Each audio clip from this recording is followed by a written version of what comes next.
जम्मू कश्मीर में आर्टिकल 370 हटाने के फैसले को चुनौती देने वाली 23 याचिकाओं पर सुप्रीम कोर्ट में सुनवाई हो रही है। 8 अगस्त को हुई सुनवाई में वकील कपिल सिब्बल ने दलील दी कि अनुच्छेद 370 को हटाना ब्रेग्जिट की तरह ही राजनीतिक था। वहां के नागरिकों से राय लेने के लिए जनमत संग्रह का सहारा लिया गया था। इस पर सीजीआई ने कहा कि जम्मू कश्मीर में अनुच्छेद 370 को हटाने पर ब्रेग्जिट जैसे जनमत संग्रह का कोई सवाल ही नहीं है।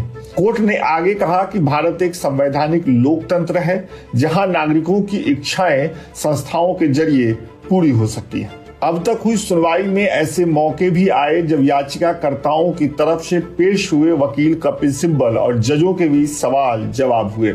इस मामले में 8 अगस्त को हुई बहस में सीजीआई ने कहा कि आर्टिकल 370 खुद कहता है कि इसे खत्म किया जा सकता है, तो वकील सिब्बल ने अपनी बात और मजबूती से रखते हुए कहा कि 370 में आप बदलाव ही नहीं कर सकते, इसे हटाना तो भूल जाइए। इस पर सीजीआई ने कहा कि आप सही हैं, इसलिए सरकार के पास स्वयं 370 में बदलाव करने की कोई शक्ति नहीं है। फिर सिब्बल बोले, ये व्याख्या करने वाला क्लॉज है, यह संविधान में संशोधन करने वाला क्लॉज नहीं है। जब सिब्बल ने ये दलील रखी तो बेंच के दूसरे जज जस्टिस खन्ना ने कहा कि आर्टिकल 370 के क्लॉज डी राष्ट्रपति इसमें मॉडिफिकेशन कर सकते हैं। अगर ये मॉडिफिकेशन किए जाते हैं तो इसकी प्रक्रिया क्या होगी?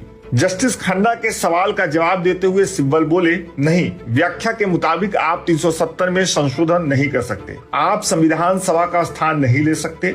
जो आप प्रत्यक्ष रूप से नहीं कर सकते वह आप अप्रत्यक्ष रूप से नहीं कर सकते। जम्मू कश्मीर के लोगों की आवाज कहाँ है? 5 साल पास हुए हो गए। क्या आपके पास रिप्रेजेंटेटिव डेमोक्रेसी का कोई रूप है?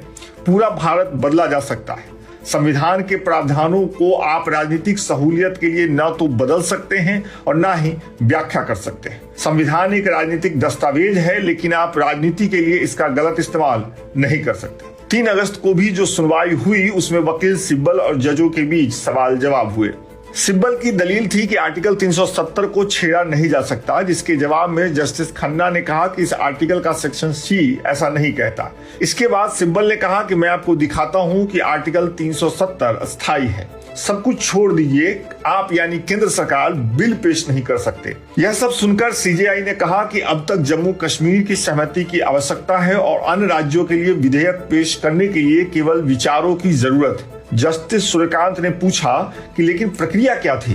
क्या ये संसद से पास हुआ या राष्ट्रपति द्वारा? तो सिब्बल बोले, यह राष्ट्रपति की अधिसूचना के माध्यम से हुआ। आपसी सहमति बनाने के बाद सलाह ली गई, इस तरह से इसे लागू किया गया। सिब्बल ने अपनी दलील में आगे जोड़ा, इसके लिए लोगों की राय भी लेनी थी। जब सभी राज्य संघ आपस में जुड़े हैं, उन्होंने सलाह लेने की जरूरत नहीं समझी। तो आप केंद्र और राज्य के बीच का संबंध पूरी तरह से खो देते हैं। आप यानी सरकार कार्यपालिका के साथ साथ विधायिका के रूप में राज्य की शक्ति को अपने पास रखते हैं और आप किसी अन्य संस्था के संदर्भ के बिना निर्णय लेते हैं। जम्मू कश्मीर के संविधान के 150 और 154 के ऑर्डर के मुताबिक एक वादा किया गया था कि जम्मू कश्मीर की सीमाओं को संशोधित करने का इरादा रखने वाला कोई भी कानून जम्मू कश्मीर सरकार की सहमति के बिना पारित नहीं किया जा सकता। सिब्बल को सुनने के बाद जस्टिस BR गवई ने कहा कि जब तक पूरी जम्मू कश्मीर की आबादी के विचार को ध्यान में नहीं रखा जाता, निरस्तीकरण नहीं किया जा सकता। चीफ जस्टिस DY चंद्रचूड़,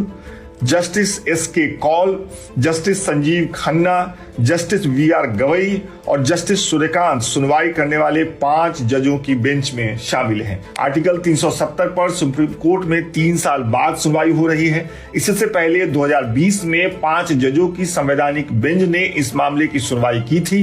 तब कोर्ट ने इस मामले को बड़ी संवैधानिक बेंच को ट्रांसफर कर दिया था। अभी इस मामले की सुनवाई अदालत में जारी है।